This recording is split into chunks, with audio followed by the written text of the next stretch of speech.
Alrighty, so it's election season again. Here it is. We know who the candidates are. It's Trump, it's Biden. Here we go again. And I'm going to give a prediction for how I see it going for now.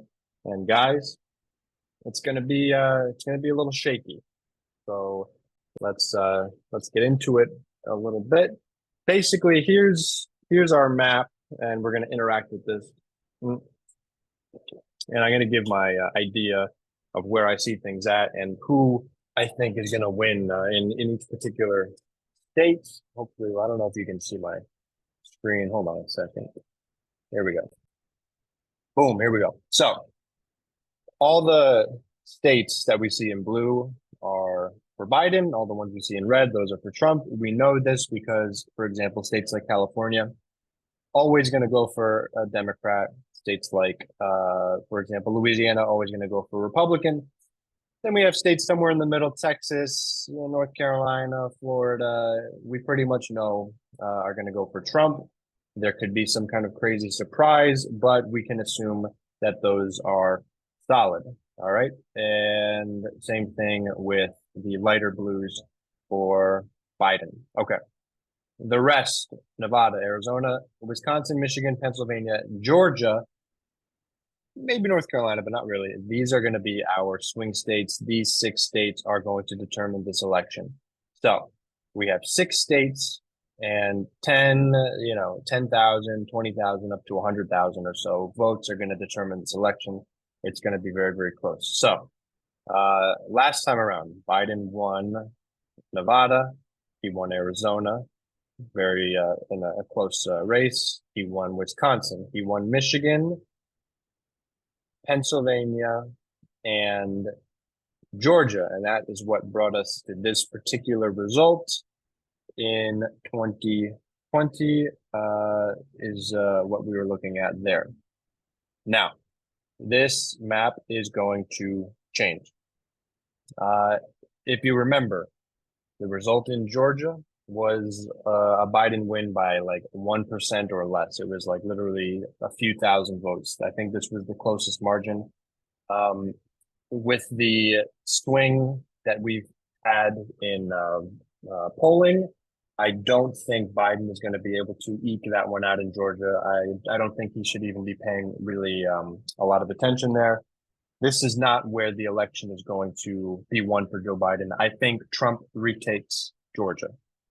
I also believe it's likely. Let me blank this out again.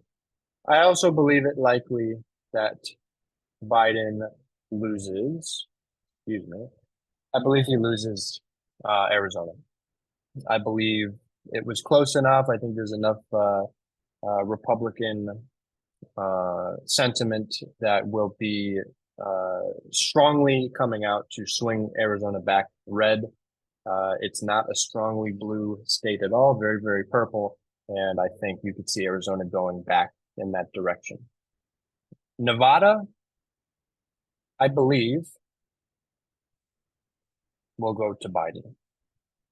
Now, you might be thinking, wait a minute, Trump's up by 6 points in a lot of ways in Nevada. Well, that's true, but we've had some recent polls that show it a little closer. Maybe Trump only +3. We've got a +6, and we've got a +4. So we can assume that the margin, and we've had some closer ones even recently, back in May, +1, even, etc. Not really showing anything for Biden, but it's tightened up a lot since just a few months ago, which is expected. Now, if that margin is somewhere between 0 and 3 to 4 points on average, well, at least in the most recent polls, that's actually, I think, a decent sign for Biden because, as we've seen over the primary season, at least on the Republican side, when Trump is leading by about 15, 16 points, for example, we'll take New Hampshire. This was a trend we saw in many, many states. When Trump has a certain lead in the polling, he actually ends up losing about 5% or so on election day. So again, New Hampshire polling, he's up by about 15 to 16 points.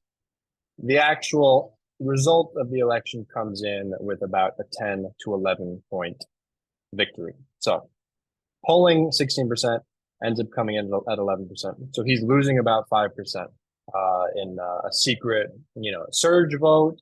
I don't know if it's young people, resentment, people switching their votes at the end.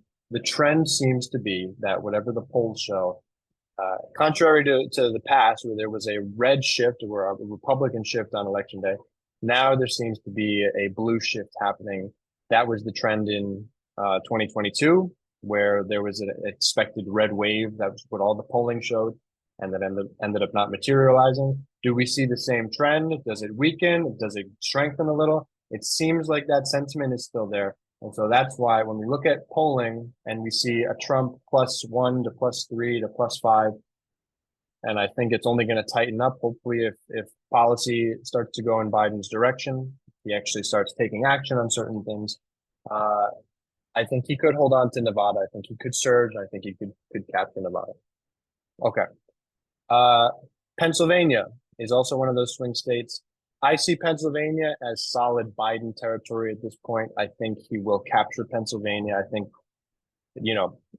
that being the area of the country where he's from, I think a lot of the manufacturing policy that he's put into place is going to have benefited him. There's enough, sort of diverse demographic, Democrat progressive coalition to come out and hold on to Pennsylvania for Biden. I also think, even though Biden has lost ground in Michigan, that he still is about even in the polling there. I think he gets enough surge. This was one of those states that looked closer in the polling, and then Biden actually won more comfortably. I think he does the same in 2024. Finally, the state that I believe will determine the election. Now, I'm saying it's June 5th.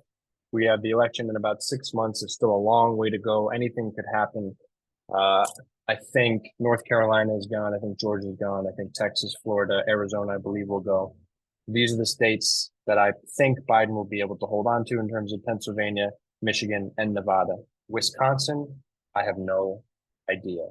And that's scary because that is the last bit. That's the last piece of the puzzle. Whoever wins Wisconsin, if all of this looks the same, that's either 4 more years Trump or 4 more years of Biden. You need 270 to win, and that is the swinger. In 2024, Biden won Wisconsin barely. It was literally like 2020. It was literally a few thousand votes. And I don't know. I just don't know. Yeah. So literally a 20,000 point margin was at less than 1%, basically. Yeah. So you're talking about Wisconsin, people waking up that morning and either feeling it or not feeling it.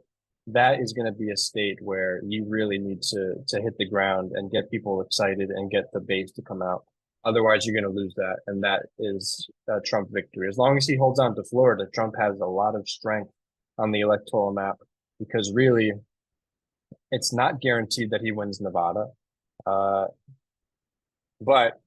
flip that, if Biden just holds on to the blue wall here, I mean, this is also a result that's very possible. So I'm not super confident in Nevada. I think Biden will win it. I think there's enough of a blue cohort there, but I'm not positive. But he doesn't need to win Nevada or Arizona or Georgia or North Carolina or Florida if he can just hold on to Pennsylvania, Michigan, and Wisconsin. Can he do that? I don't know. But this is a likely scenario. I'd say it's literally 50-50 right now. I think that's borne out in what the projections are.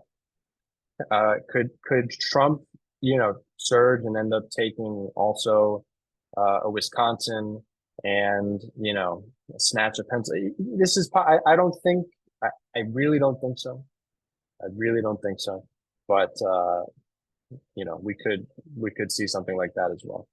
But at the end of the day, something like this, of course, it's a little bit of wishful thinking, but it's going to be razor close. But something like 276 to 262 or 270 to 268, sort of what I see this election looking at for now. We'll see how things shift. Biden could drop more in the polls. There could be disaster. Someone could get sick.